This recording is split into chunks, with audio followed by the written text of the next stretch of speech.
Assalamualaikum warahmatullahi wabarakatuh.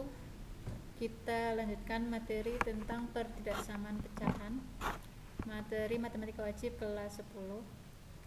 Sebelumnya kita sudah mengingat apa itu pertidaksamaan, kemudian pecahan. Untuk bab ini judulnya pertidaksamaan rasional dan irasional satu variabel. Pertemuan sebelumnya kita sudah mengingat kembali tentang pertidaksamaan rasional, irasional, dan satu variabel. Nah, pada kali ini kita akan memulai tentang pertidaksamaan rasional, yaitu pertidaksamaan bentuk pecahan. Untuk mempelajari materi ini, seperti sudah saya sampaikan sebelumnya, materi prasyarat yang harus kalian ingat yang pertama tentang pertidaksamaan. Ada 4 tanda atau hubungan pertidaksamaan, yaitu lebih dari sama dengan, kurang dari, dan kurang dari sama dengan. Hal yang harus diingat membedakan antara lebih dari dengan lebih dari sama dengan, sudah ya kemarin. Kemudian juga dengan kurang dari ya. Kemudian jika dikali atau dibagi negatif, maka tanda pertidaksamaan berubah tanda. Ingat ini ya. Contohnya 2 itu kan lebih dari 1. Jika dikali atau dibagi negatif, kan dia menjadi negatif 2 dan negatif 1. Ini tandanya yang semula lebih dari, dia akan berubah menjadi kurang dari, karena hutang 2 itu lebih kecil daripada hutang 1. Maksudnya lebih sedikit ya, bukan hutangnya yang lebih kecil, tapi negatif 2 itu nilainya lebih kecil daripada negatif 1. Jadi kalau dari harta, semakin banyak hutang kita semakin sedikit harta kita gitu ya. Kemudian pecahan, yang harus diingat tentang pecahan adalah A per B ya. Diingat bahwa A itu pembilang dan B penyebut.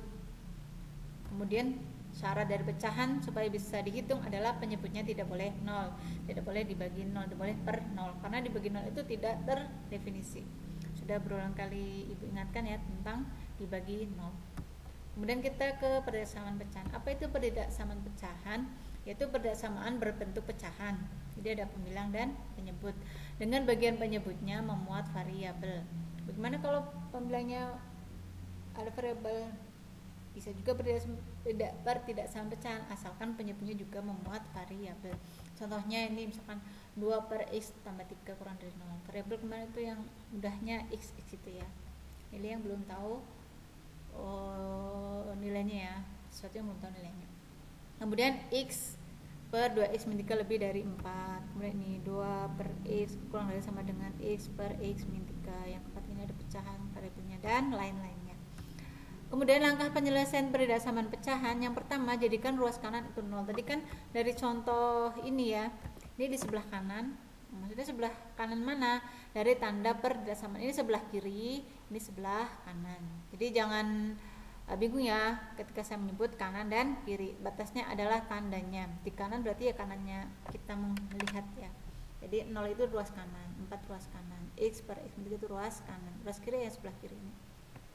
Jadi tadi langkahnya adalah jadikan ruas kanannya 0. Tadi kan ruas kanannya tidak semuanya 0. Ada yang 0, ada yang 4, ada yang ini dan sebagainya. Kita ubah dulu supaya kanannya itu 0. Berarti kalau yang semula kanannya bukan 0, dia pindah ke ruas kiri. Nah, kalau pindah ruas, ingat ketentuannya. Kemudian setelah ruas kanannya 0, sederhanakan ruas kiri menjadi bentuk pecahan. Bentuk pecahan sempurna ya, pecahan murni, bukan pecahan campuran. Jadi bentuk pecahan. Pembilang dan penyebut 1 bentuk 1 per saja. Kalau masih ada pecahan dikali pecahan, maka jadikan 1 pecahan ditambah pecahan, maka disederhanakan supaya tinggal 1 bentuk pecahan. Kemudian setelah itu menentukan harga 0 pembilang dan penyebutnya. Kemudian menentukan syarat penyebutnya itu tidak boleh 0. Kemudian meletakkan harga 0 pembilang dan penyebut serta syarat penyebutnya dalam garis bilangan. Setelah itu kita uji daerahnya dan kita dapat menentukan daerah penyelesaiannya. Untuk lebih mudahnya kita ke contoh soal. Yang pertama contohnya ini satu dulu soalnya. Kalau x dikurangi 3 per x tambah 4 lebih dari 0. Bagaimana penyelesaiannya? Nah, ini di sebelah kanan sudah 0. Berarti kita terus di sebelah kiri berarti langsung ya. Kemudian di sebelah kiri juga 1 pecahan. Berarti kita langsung ke harga 0 pembilang dan penyebutnya. Untuk pembilangnya itu yang di atas ya, x dikurangi 3 itu sama dengan 0. Harga 0 berarti disama dengankan 0. Kemudian penyebutnya x tambah 4 sama dengan 0.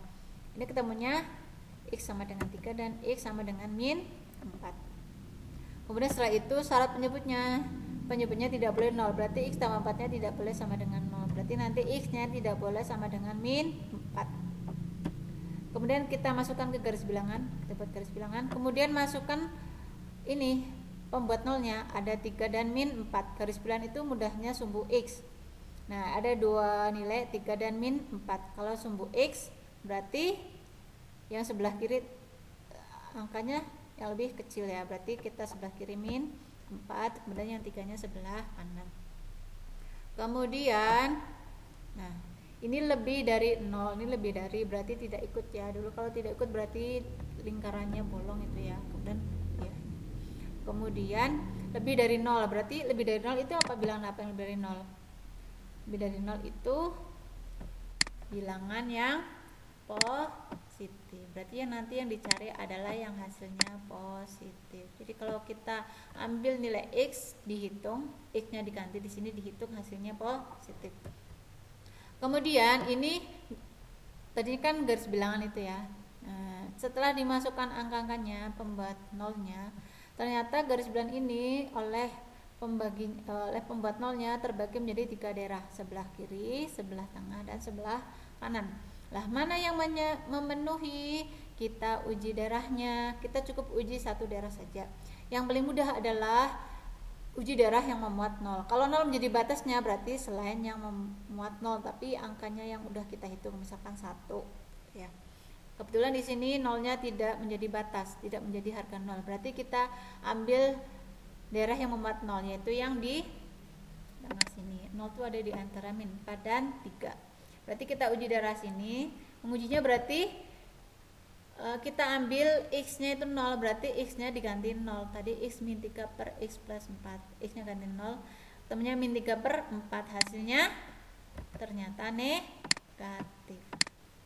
Di tengah ini, semua angka yang di tengah ini di antara min 4 dan 3, kalau dimasukkan ke pertidaksamaannya, ke fungsinya, itu hasilnya negatif. Nah, bagaimana di sebelah kanan dan sebelah kiri? Tandanya adalah berselang-seling. Berarti di sebelah kirinya positif, di sebelah kanannya juga positif. Yang kita cari yang positif. Berarti yang positif itu yang di sebelah kiri ini.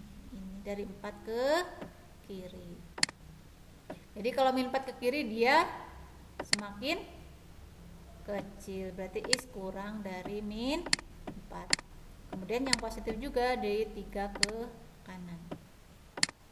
3 kanan, 4, 5, 6, 7 semakin besar, berarti x-nya lebih dari 3. Jadi penyelesaiannya adalah x kurang dari min 4 atau x lebih dari 3. Ibu rasa itu dulu ya untuk contohnya. Selamat belajar. Terima kasih. Assalamualaikum warahmatullahi wabarakatuh.